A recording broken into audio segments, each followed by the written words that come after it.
ان آیات کے اندر اللات ایک ظاہر ایک چٹان تھی، ایک پتھر تھا، اس کی لوگ پوجا کرتے تھے اور اس کو متبرک سمجھتے تھے. اسی طرح العزہ جو ہے یہ ایک درخت تھا، تو اس درخت پر انہوں نے کیا کیا، درخت کے اوپر ایک عمارت بنا دی اور اس کے اوپر غلاف پہنا دیا، جس طرح کہ خانہ کعبہ کو غلاف پہنایا ہوا ہے. تو یہ مکہ اور طائف کے درمیان واقع تھا، مکہ اور طائف کے درمیان واقع تھا.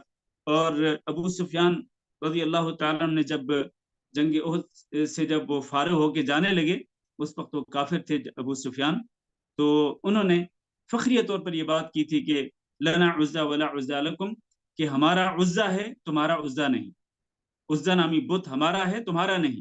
اس کے جواب میں حضرت عمر رضی اللہ تعالیٰ نے جواب دیا تھا کہ اللہ مولانا ولا مولا لکم، اللہ ہمارا مولا ہے اور تمہارا کوئی مولا نہیں. تو اس پر وہ فخر کرتے تھے.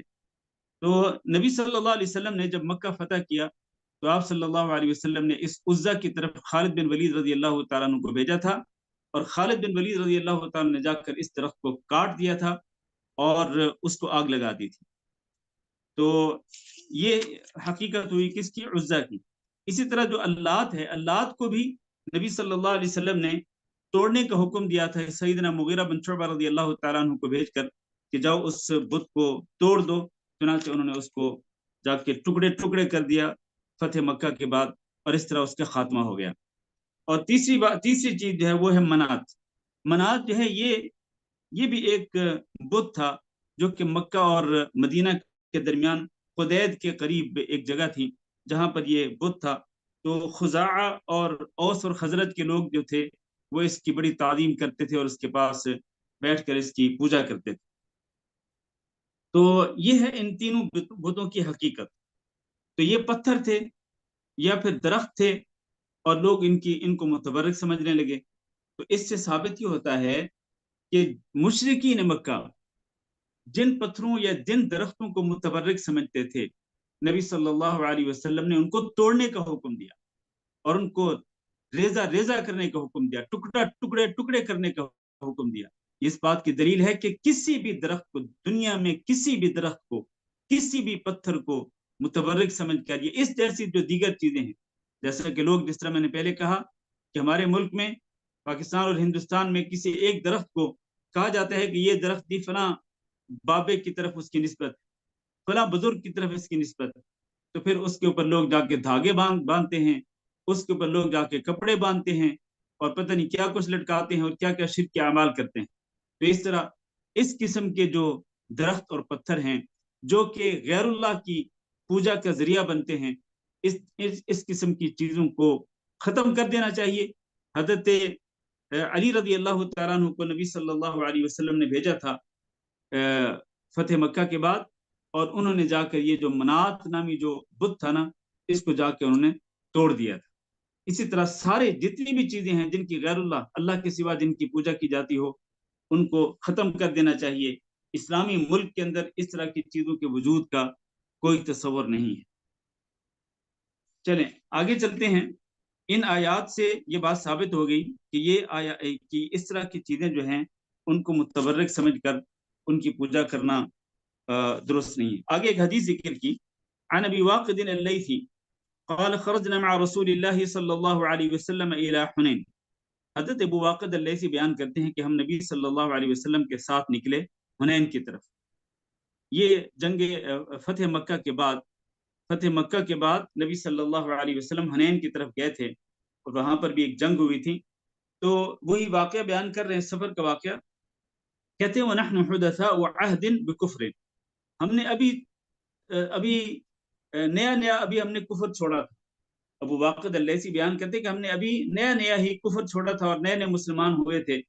وَلِلْمُشْرِكِينَ سِدْرَةٌ، اور حنین میں ایک بیری کا درخت تھا مشرکین کا، یعکفون عندها، جہاں پر وہ بیٹھ کر وہ اس کا تقرب یا اس کا تبرک حاصل کرنے کے لیے وہاں پر بیٹھتے تھے. وَيَنُوطُونَ بِهَا أَسْلِحَتَهُمْ، اور وہ اس درخت کے اوپر اپنا اسلحہ لٹکایا کرتے تھے برکت کے لیے، کہ تاکہ اس درخت پر جب اسلحہ لٹکائیں گے پھر اسی اسلحے کو جب ہم مسلمانوں کے خلاف استعمال کریں گے تو ہم فتح یاب ہو جائیں گے اور ہمیں جو ہے وہ ہمیں غلبہ نصیب ہوگا.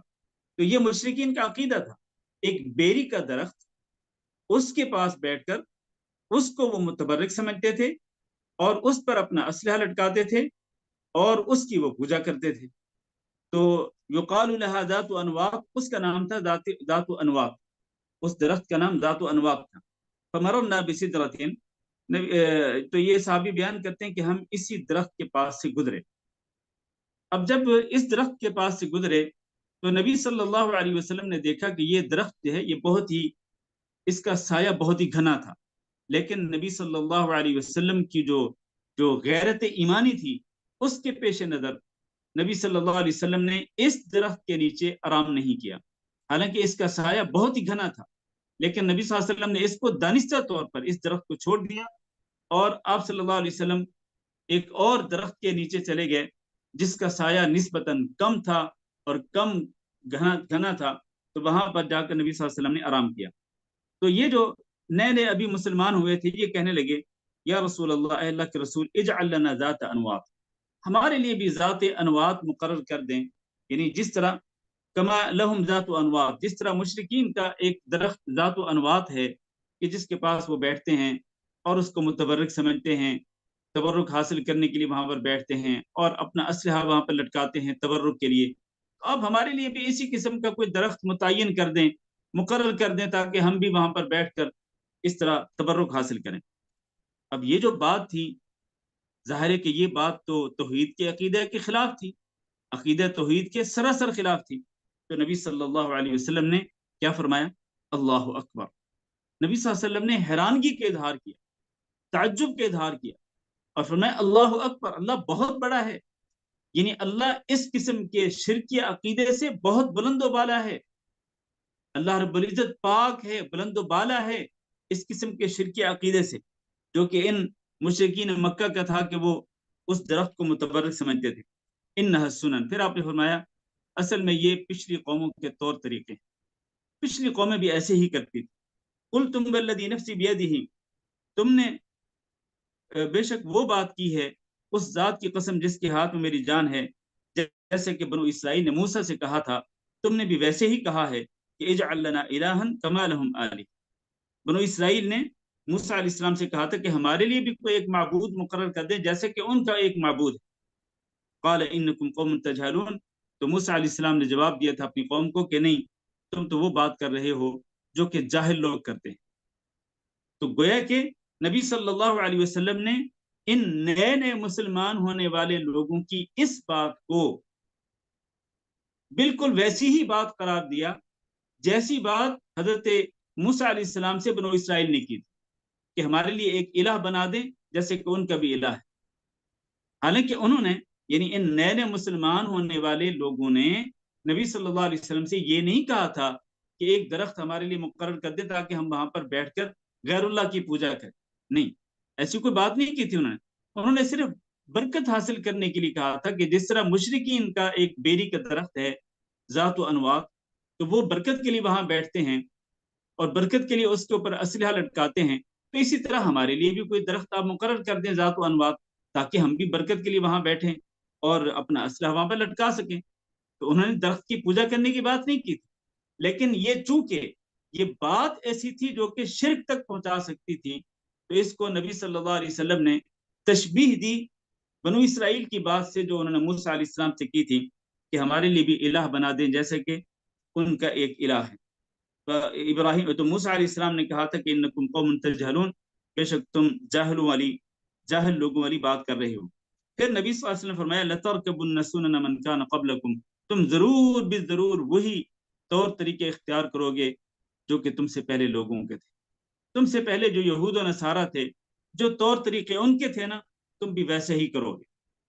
اور نبی صلی اللہ علیہ وسلم کی یہ پیشین گوئی ہو بہو حرف بحرف پوری ہوئی. چنانچہ آپ دیکھیں آج بہت سارے کام ایسے ہیں جو یہود و نصارہ سے ہمارے پاس پہنچے، مسلمانوں کے پاس، اور مسلمانوں نے ان کاموں کو جو ہے وہ قبول کیا ہے. جیسا کہ نبی صلی اللہ علیہ وسلم نے فرمایا، ایک مثال ذکر کرتا ہوں. آپ صلی اللہ علیہ وسلم نے فرمایا لعنت اللہ علی الیہود والنصارى اتخذوا قبور انبیائہم مساجد، کہ یہود و نصارہ پر لعنت ہو اللہ تعالیٰ کی لعنت اور اللہ کی پھٹکار ہو کہ جنہوں نے اپنے نبیوں کی قبروں کو سجدگاہ بنا لیا تھا۔ تو نبیوں کی قبروں کو سجدگاہ بنانا یہ کس کا کام تھا؟ یہود و نصارہ کا، جس کی وجہ سے اللہ تعالیٰ نے ان پہ لعنت اور پھٹکار بھیجی۔ بالکل یہی کام آج اس امت کے اندر مسلمان کر رہے ہیں۔ مسلمان نبیوں کی قبروں کو نہیں، بلکہ مسلمان نبیوں سے کم تر، بہت ہی کم تر، بہت ہی کم تر، جن کو کہتے ہیں کہ یہ اولیاء اللہ ہیں، تو اولیاء اللہ کی قبروں کو سجدگاہ بنا لیا۔ اور بلکہ اولیاء اللہ تو چھوڑیے، اب تو جناب وہ جو گویے قوال ہوتے ہیں، قوال جب مرتا ہے تو اس کی قبر کو بھی لوگ سجدگاہ بنا لیتے ہیں۔ بڑے بڑے یعنی برے لوگ جو ہیں، انتہائی گندے غلیظ لوگ جو ہیں، جب وہ مرتے ہیں تو ان کی قبروں کو سجدگاہ بنا لیا جاتا ہے۔ بلکہ ہمارے ہاں تو پتہ نہیں کیا کیا چیزیں جو ہیں وہ برآمد ہوتی ہیں قبروں سے، کہ کہیں کوئی کھوتا دفن کیا ہوا ہے تو کہیں کوئی گھوڑا دفن کیا ہوا ہے، کوئی کھوتے شاہ بنا ہوا ہے، کوئی گھوڑے شاہ بنا ہوا ہے، تو کوئی جناب کچھ بنا ہوا ہے، کوئی شاہ بنا ہوا ہے، کوئی شاہ بنا ہوا ہے۔ لوگوں نے پتہ نہیں کیا کچھ دفن کیے ہوئے ہیں قبروں کے اندر، اور وہاں پر سجدگاہ بنا لیا ہے لوگوں نے، دربار اور مزار بنا لیے، وہاں پر لوگ جا کے سجدے کرتے ہیں، رکوع کرتے ہیں، نذر و نیاز پیش کرتے ہیں۔ تو بالکل وہی کام جو یہود و نصارہ نے کیا، بالکل ویسا ہی کام اس امت نے بھی کیا۔ اس لیے اللہ کے رسول نے فرمایا نا کہ تم وہی کام کرو گے جو تم سے پہلے لوگ کرتے تھے، بالکل ویسے ہی۔ اور نبی صلی اللہ علیہ وسلم کی یہ پیشین گوئی حرف بحرف پوری ہوئی۔ اب اس باب کے اندر جو مسئلے ہیں، امام محمد بن عبد الوہاب رحمہ اللہ نے ایک آیت اور یہ حدیث ذکر کر کے اس باب سے تقریباً 22 مسئلے جو ہیں وہ اخذ کیے ہیں۔ وہ 22 مسئلے کیا ہیں؟ مسئلہ نمبر 1، سورۃ النجم کی جو آیات ہیں ان کی تفسیر معلوم ہوگی۔ ابھی ہم نے ان کی تفسیر ذکر کی ہے۔ اللات، العزى، المنات، یہ کیا تھے، کون کون سے قبیلے ان پتھروں کی اور ان درختوں کی پوجا کرتے تھے، اور نبی صلی اللہ علیہ وسلم نے ان کو کس طرح کٹوایا، توڑوا دیا، یہ ساری تفسیر ہم نے معلوم کر لی۔ مسئلہ نمبر 2، معرفت صورت الامر الذي طلبوا، وہ شکل و صورت ہمیں معلوم ہوئی جو کہ جس کا مطالبہ صحابہ کرام میں سے نئے نئے مسلمانوں نے کیا تھا۔ نئے نئے مسلمانوں نے مطالبہ کیا کیا تھا کہ ہمارے لیے بس ایک درخت مقرر کر دیں کہ جس کے نیچے بیٹھ کر ہم برکت حاصل کریں اور اپنا اپنا اسلحہ اس پہ لٹکائیں، جیسے کہ مشرکین کرتے تھے۔ یہ وہ چیز ہے جس کا مطالبہ کیا تھا صحابہ کرام میں سے نئے نئے مسلمان ہونے والے لوگوں نے۔ مسئلہ نمبر 3، کونہم لم یفعلوا، انہوں نے مطالبہ کیا تھا لیکن انہوں نے ایسا کیا نہیں تھا، صرف مطالبہ تھا، لیکن نبی صلی اللہ علیہ وسلم نے ان کی اصلاح کر دی، ان کو سمجھا دیا۔ جب ان کو سمجھا دیا گیا کہ نہیں اس طرح نہیں کرنا، تم اگر برکت کے لیے درخت کے نیچے بیٹھو گے، برکت کے لیے درخت پر اگر تم اسلحہ لٹکاؤ گے تو کل کو یہ کیا ہوگا، کل کو یہ شرک کا اڈا بن جائے۔ تو نبی صلی اللہ علیہ وسلم نے اس کو شرک کا جو ذریعہ بننے والی جو چیز تھی، نبی صلی اللہ علیہ وسلم نے اس کا دروازہ ہی بند کر دیا، اس کی اجازت ہی نہیں دی نبی صلی اللہ علیہ وسلم نے۔ تو اس لیے ان صحابہ کرام نے ویسا کام نہیں کیا۔ مسئلہ نمبر 4، کونہم قصدوا التقرب الى اللہ بذلك بظنهم انه يحبه، انہوں نے قصد کیا تھا کہ اس کے ذریعے اللہ رب العزت کا قرب حاصل ہوگا، اس کے ذریعے اللہ کا قرب حاصل ہوگا، کیونکہ وہ یہ گمان کرتے تھے کہ شاید اللہ تعالیٰ اس چیز کو پسند کرتا ہے، لیکن ان کا گمان درست نہیں تھا، اسی لیے نبی صلی اللہ علیہ وسلم نے ان کے گمان کو غلط قرار دیا۔ مسئلہ نمبر 5، انہم اذا جہلوا ھذا، کہ جب یہ نئے نئے مسلمان جو تھے اگر وہ اس چیز سے ناواقف تھے کہ اسلام کے اندر اس قسم کا تبرک درخت سے یا پتھر سے، اس قسم کا جو تبرک ہے اس کی کوئی حیثیت نہیں ہے، تو نئے نئے مسلمان ہونے والے جو صحابہ تھے ان کو اگر اس کا پتہ نہیں تھا تو فغیرہم اولی بالجہل، تو ان کے علاوہ جو عام لوگ ہیں وہ تو ان کے بارے میں تو اور زیادہ یہ امکان ہے کہ وہ اس قسم کے مسئلے کو نہ جانتے ہوں۔ جیسے کہ آج کل بھی آپ جانتے ہیں کہ بہت سارے لوگ جو ہیں وہ اس مسئلے کو جانتے ہی نہیں ہیں، بہت سارے لوگوں کے اندر جہالت ہے اس مسئلے کے حوالے سے کہ کسی درخت کے تبرک کا عقیدہ رکھنا، کسی پتھر کے تبرک کا عقیدہ رکھنا یہ درست نہیں ہے، لیکن لوگ اس سے جاہل ہیں۔ مسئلہ نمبر 6 ان لهم من الحسنات والوعد بالمغفرة ما ليس لغيرهم، کہ صحابہ کرام جو ہیں ان سے تو وعدہ کیا گیا ہے، ان سے نیکیوں کا وعدہ کیا گیا، ان سے بخشش کا وعدہ کیا گیا ہے، اور یہ وعدہ صرف صحابہ کرام کے لیے کیا گیا، جو وعدہ ان کے لیے بخشش اور مغفرت کا کیا گیا وہ اور کسی اور سے نہیں کیا گیا ہے۔ اللہ تعالیٰ نے قرآن مجید کے اندر صحابہ کرام کے بارے میں یہ واضح طور پر دو ٹوک انداز میں فرمایا کہ اللہ تعالیٰ نے ان کی غلطیوں کو معاف کر دیا، لیکن یہ وعدہ ان کے علاوہ کسی اور سے نہیں ہے۔ تو اس لیے اگر کوئی اور بندہ اس قسم کی غلطی کرے گا تو یقیناً وہ بہت بڑے جرم کا ارتکاب کرے گا۔ درخت کے تبرک کا عقیدہ رکھنا یا کسی پتھر کے تبرک کا عقیدہ رکھنا اور پھر وہاں پر شرکی اعمال کرنا، دھاگے لٹکانا، کپڑے لٹکانا، تبرک کے لیے وہاں جانا، یہ ساری چیزیں عقیدہ توحید کے سراسر خلاف ہے۔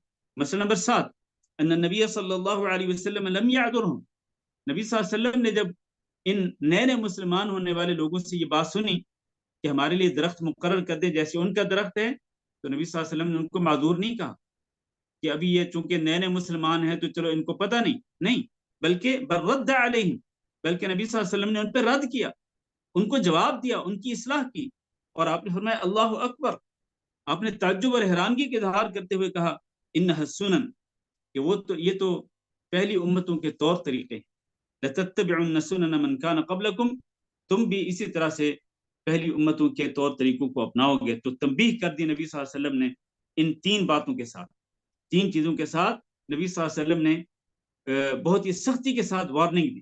تین چیزیں کیا تھیں؟ ایک تو نبی صلی اللہ علیہ وسلم نے حیرانگی کے اظہار کیا اللہ اکبر کہہ کے، دوسرا آپ نے فرمایا کہ یہ پہلی امتوں کے طور طریقے ہیں، تیسرا آپ نے فرمایا کہ تم پہلی امتوں کے طور طریقوں کو اختیار کرو گے، جیسا کہ وہ کرتے تھے تم بھی ویسے ہی کرو گے۔ تو جیسے آپ نے فرمایا ویسے ہی ہوا، تو اس میں نبی صلی اللہ علیہ وسلم نے گویا کہ وارننگ دی کہ ایسے نہیں کرنا ہے۔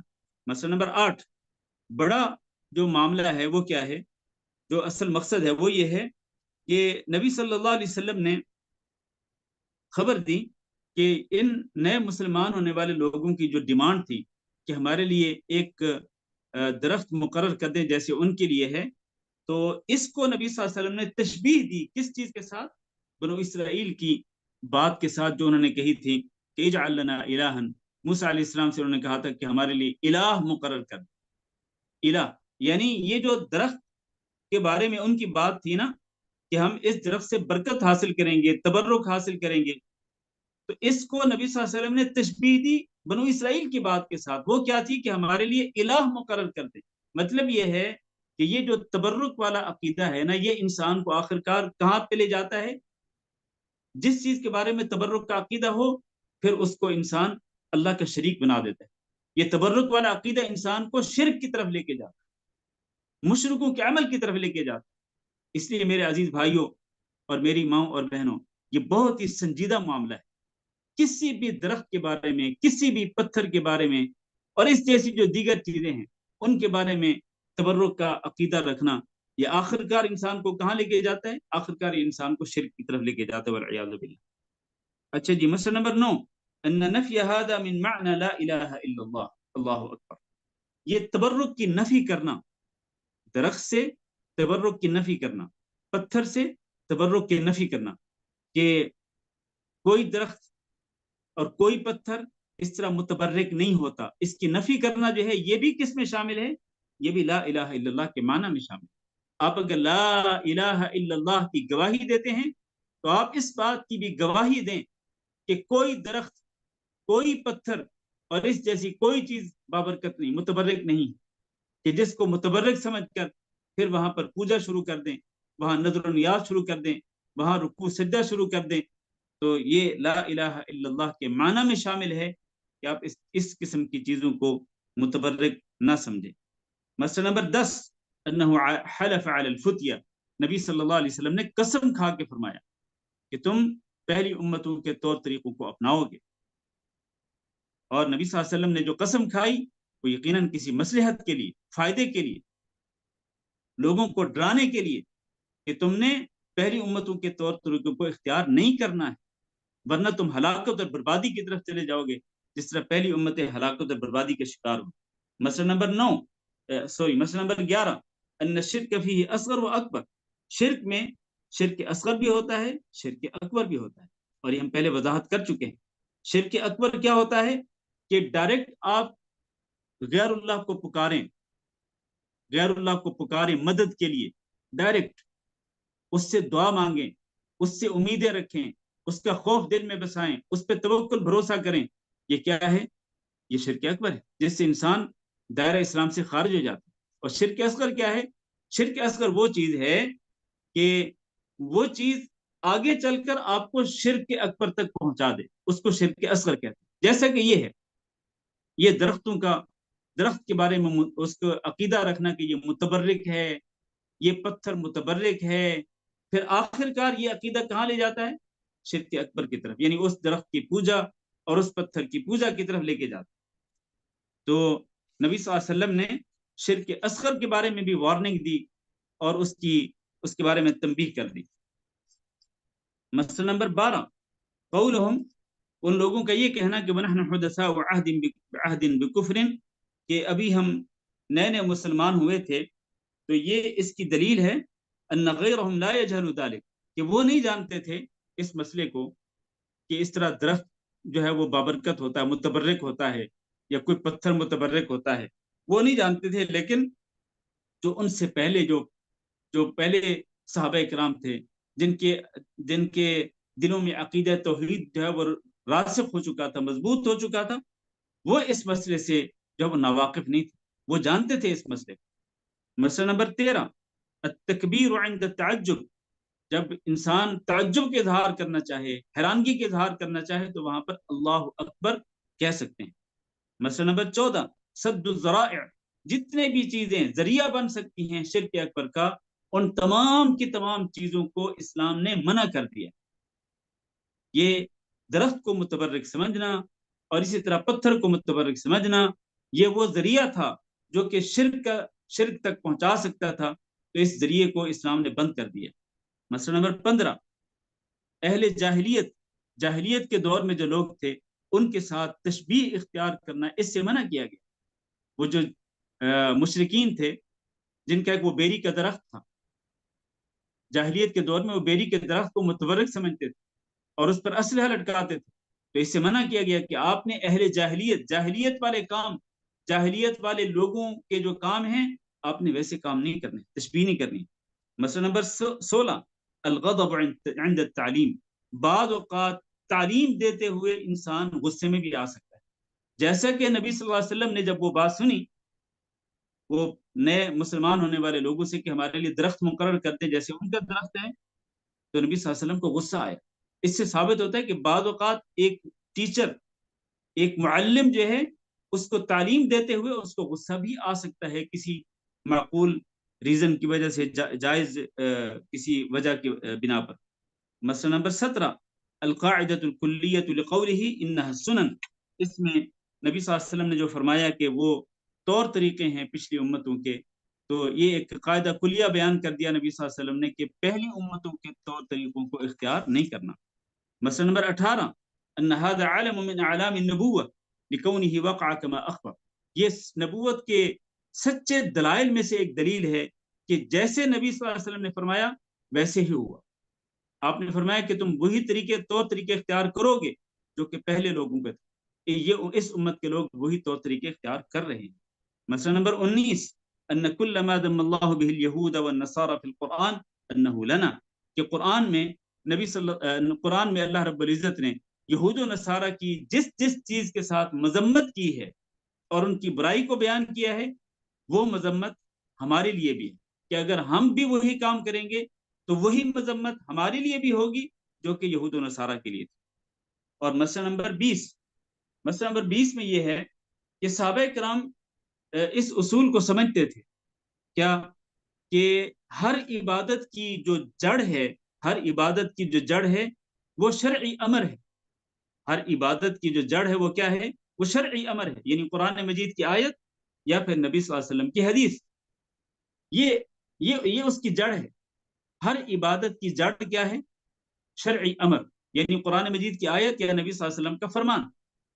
تو یہ اصل میں یہ تنبیہ ہے اس چیز کی طرف کہ قبر میں جو سوالات ہوں گے نا، 3 قبر میں جو 3 سوالات ہوں گے وہ تینوں سوالات بھی اسی چیز کا ثبوت پیش کرتے ہیں کہ ہر عبادت کی جڑ جو ہے وہ یا تو اللہ کا فرمان ہے یا پھر نبی صلی اللہ علیہ وسلم کے ارشاد گرامی. تو وہ 3 سوالات کیا ہیں؟ من ربک، تیرا رب کیا ہے، کون ہے؟ قبر کے اندر یہ پہلا سوال ہوگا، من ربک، تیرا رب کون ہے. یہ سوال یہ بتلاتا ہے کہ مسلمان کے لیے لازم ہے کہ وہ اپنے رب کی بات کو تسلیم کرے، رب کے حکم کو مانے. دوسرا سوال کیا ہوگا؟ من نبیوں کا، کہ تیرا نبی کون ہے. تو اس سے ثابت ہوتا ہے کہ ایک شخصیت ہے ایسی کہ جس کے ہر حکم پہ عمل کرنا ضروری، اور وہ شخصیت کیا ہے؟ وہ ہمارے نبی حضرت محمد صلی اللہ علیہ وسلم. اس لیے ہم نے کہا کہ ہر عبادت کی جڑ کیا ہے؟ یا تو اللہ کا فرمان یا پھر نبی صلی اللہ علیہ وسلم کی حدیث. تو قبر میں ہونے والے جو 3 سوالات ہیں ان میں سے پہلے دونوں سوال اسی بات کی دلیل ہے کہ ایک رب ہے ہمارا، ہم مسلمانوں کے ایک رب ہے کہ جس کے حکم پہ عمل کرنا ضروری ہے، اور ہم مسلمانوں کے ایک نبی ہے جس کے حکم پہ عمل کرنا ضروری ہے. اور تیسرا سوال کیا ہوگا؟ ما دینوں کا، تیرا دین کیا ہے. اس سے یہ ثابت ہوتا ہے کہ دین جو ہے اصل میں عبادت کا نام ہے. دین اصل میں کیا ہے؟ اللہ رب العزت کی عبادت کا نام ہے، جس کے بارے میں قبر کے اندر سوال کیا جائے گا. اور مسئلہ نمبر 21 کہ اہل کتاب کا جو طور طریقہ، اہل کتاب کا کے طور طریقے جو ہیں وہ اسی طرح سے مذموم ہیں جیسے کہ مشرکین کے طور طریقے مذموم. یعنی جس طرح مشرکین کے طور طریقے، مشرکین کے جو شرکیہ اعمال ہیں، اگر ان کی مذمت کی گئی ہے تو یہ بالکل ایسے ہی ہے جیسے کہ یہود و نصارہ کی اہل کتاب کی مذمت کی گئی ان کے شرکیہ اعمال کی وجہ سے.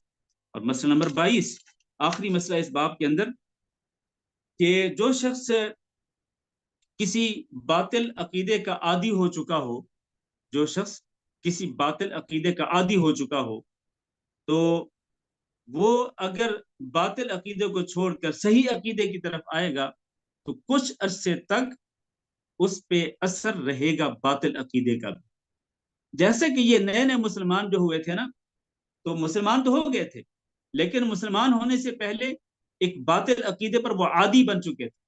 جب یہ نئے نئے مسلمان ہوئے تو ان کے اندر پرانے باطل عقیدے کا اثر باقی تھا، چنانچہ انہوں نے یہ مطالبہ کیا نبی صلی اللہ علیہ وسلم سے کہ آپ ہمارے لیے بھی ویسے ہی درخت مقرر کر دیں جیسے کہ مشرکین کا درخت ہے. یہ اس بات سے یہ بات ثابت ہوتی ہے کہ بندے کا جو پرانا عقیدہ ہوتا ہے نا، نظریہ شرکیہ اور باطل عقیدہ، باطل نظریہ، تو اس کا اثر جو ہے وہ ایک دم ختم نہیں ہوتا، وہ آہستہ آہستہ ختم ہوتا ہے، جیسے کہ ان نئے نئے مسلمان ہونے والے لوگوں کے اس عمل سے ثابت ہوا.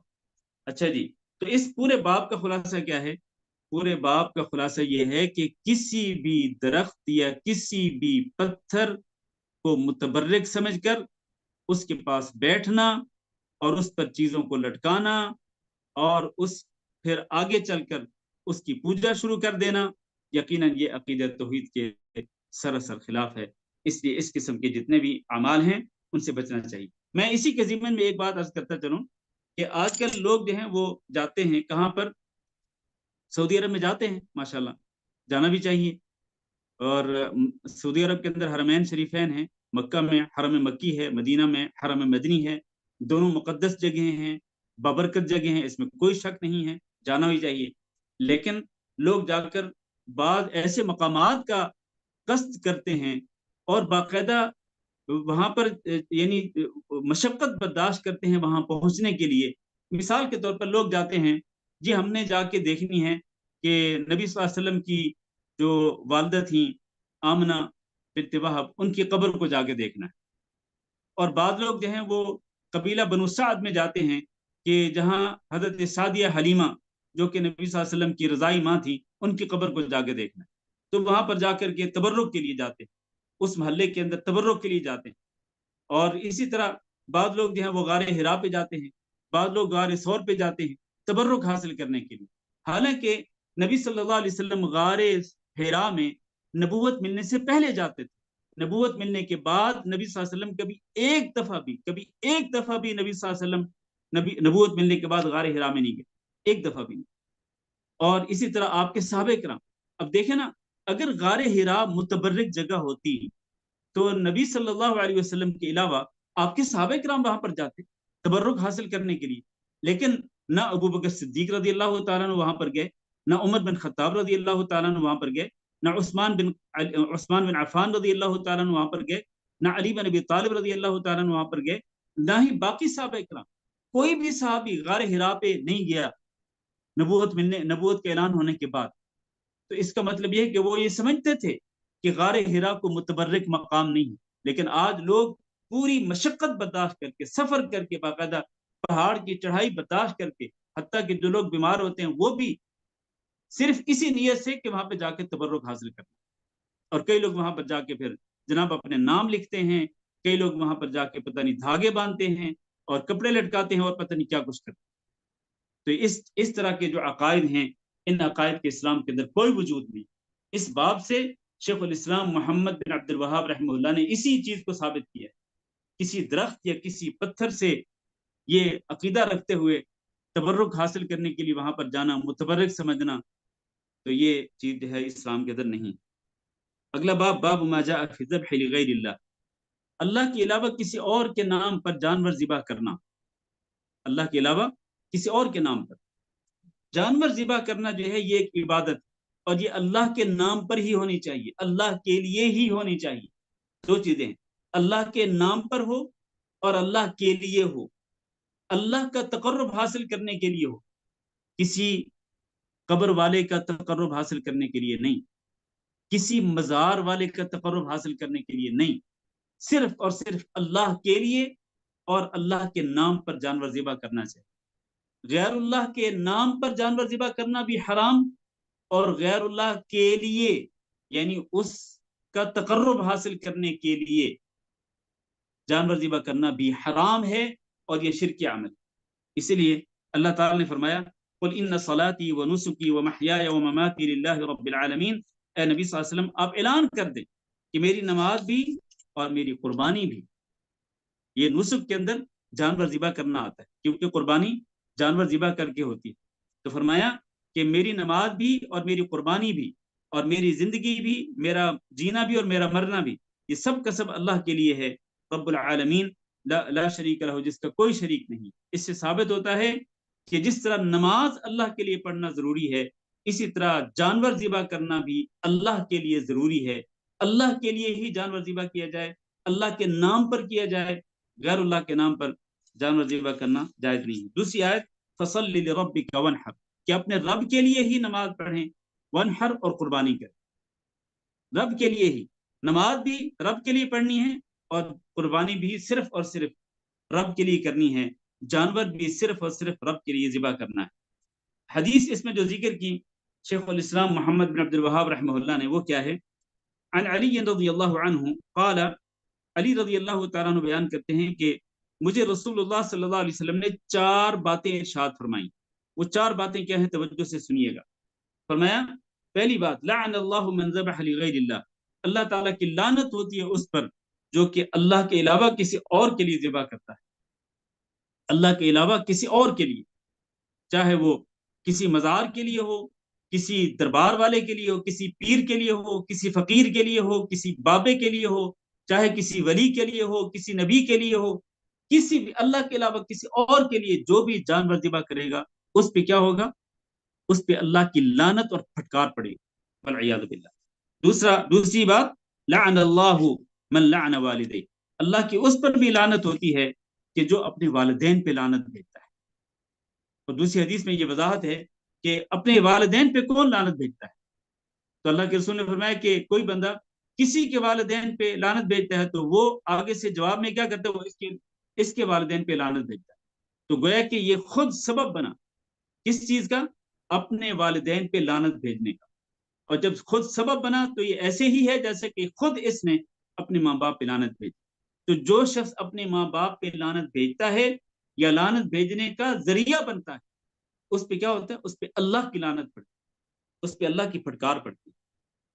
تیسری چیز، لعن اللہ من آوى محدثا، اللہ کی لعنت اور پھٹکار پڑتی ہے اس بندے پر بھی کہ جو یا تو کسی بدعتی بدعت ایجاد کرنے والے بندے کو پناہ دیتا ہے یا پھر کسی مجرم کو پناہ دیتا ہے.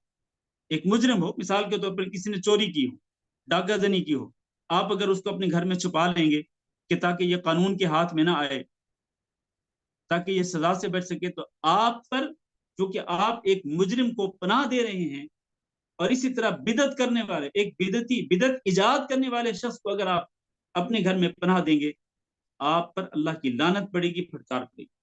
یہ تیسرا کام. اور چوتھا کام، لعن اللہ من غیر منار الارض، اللہ کی لعنت اور پھٹکار پڑتی ہے اس بندے پر بھی جو کہ زمین کے نشانات کو مٹا دیتا ہے. نشانات کیوں مٹائے جاتے ہیں؟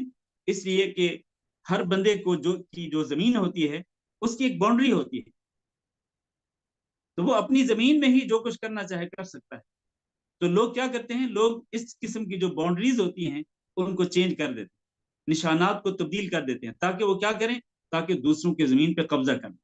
تو جو شخص بھی اس طرح زمین کے نشانوں کو مٹاتا ہے یا تبدیل کرتا ہے یا باؤنڈریز کے اندر تبدیلی کرتا ہے تاکہ وہ دوسروں کی زمین پہ قبضہ کر لے، چاہے وہ ایک بالش زمین پر بھی قبضہ کرے گا، تو اس پر اللہ رب العزت کی لعنت اور پھٹکار پڑے گی.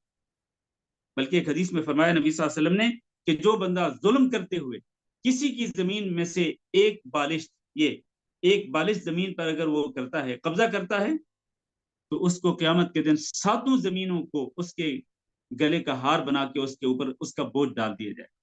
7 زمینوں کا بوجھ اس کے اوپر ڈال دیا جائے، کیونکہ اس نے ایک بالش زمین، یعنی 1 فٹ بھی نہیں، اس کو آپ سمجھ سکتے ہیں تقریباً آدھا فٹ آپ کہہ سکتے ہیں، آدھا فٹ بھی اگر آپ نے کسی کی زمین پہ قبضہ کیا، جس طرح کہ عموماً لوگ کرتے ہیں جب اپنے گھر کی 4 دیواری بناتے ہیں تو کوشش یہ کرتے ہیں کہ زیادہ سے زیادہ زمین ہتھیا لیں، زیادہ سے زیادہ زمین پہ قبضہ کر لیں.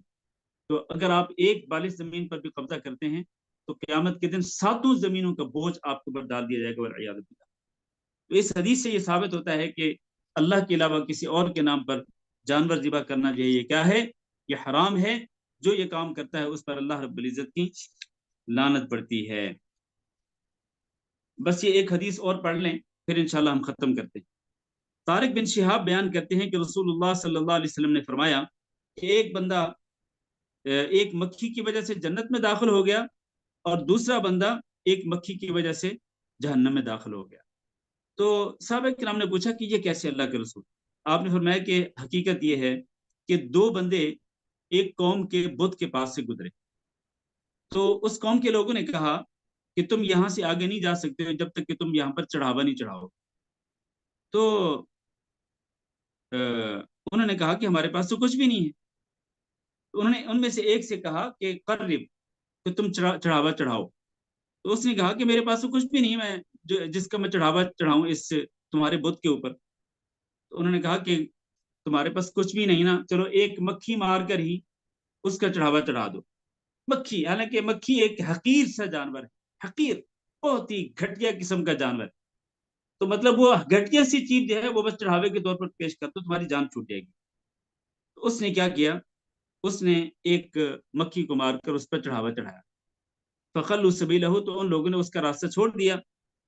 تو وہ ان لوگوں سے تو بچ گیا، لیکن چونکہ اس نے غیر اللہ کے نام پر ایک مکھی کو مار کے چڑھاوا چڑھایا تھا تو وہ سیدھا جہنم میں چلا گیا والعیاذ باللہ. قالوا للآخر، دوسرے بندے سے انہوں نے کہا کہ تو بھی چڑھاوا چڑھا. تو اس نے کہا کہ نہیں، میں تو اللہ کے سوا کسی اور کے لیے کوئی چڑھاوا نہیں پیش کروں گا.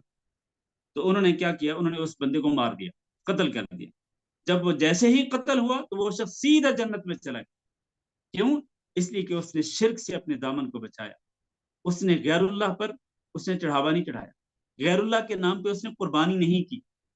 تو پہلا بندہ جو ہے وہ غیر اللہ کے نام پر اس نے چڑھاوا چڑھایا تھا، چاہے وہ مکھی کا تھا، حقیر سے جانور کا تھا، لیکن غیر اللہ کے نام پر تھا تو اس کی وجہ سے وہ جہنم میں چلا گیا والعیاذ باللہ.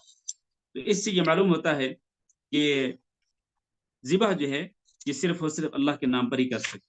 اس باب میں جو مسئلے ہیں وہ انشاءاللہ ہم کل پڑھ لیں گے، آج وقت ختم ہو چکا ہے.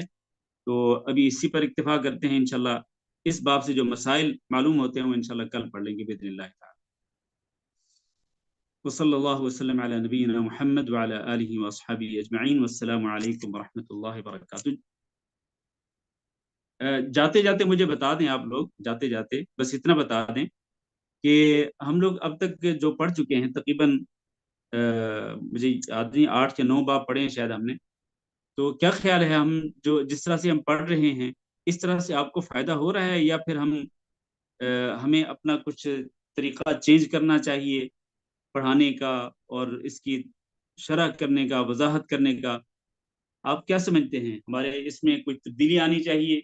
اور جو آپ کے پاس کوئز بھی آ چکے ہیں، 2 کوئز تو آ ہی چکے ہوں گے، تو کیا خیال ہے آپ کا، کیا سمجھتے ہیں کہ یہ طریقہ کار درست ہے اور آپ کو اس سے فائدہ ہو رہا ہے، یا اس میں کچھ تبدیلی کی ضرورت ہے؟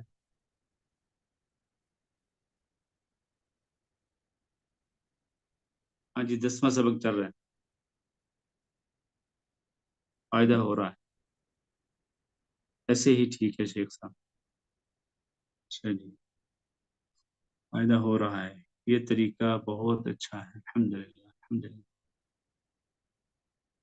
ہم، چلیں ٹھیک ہے.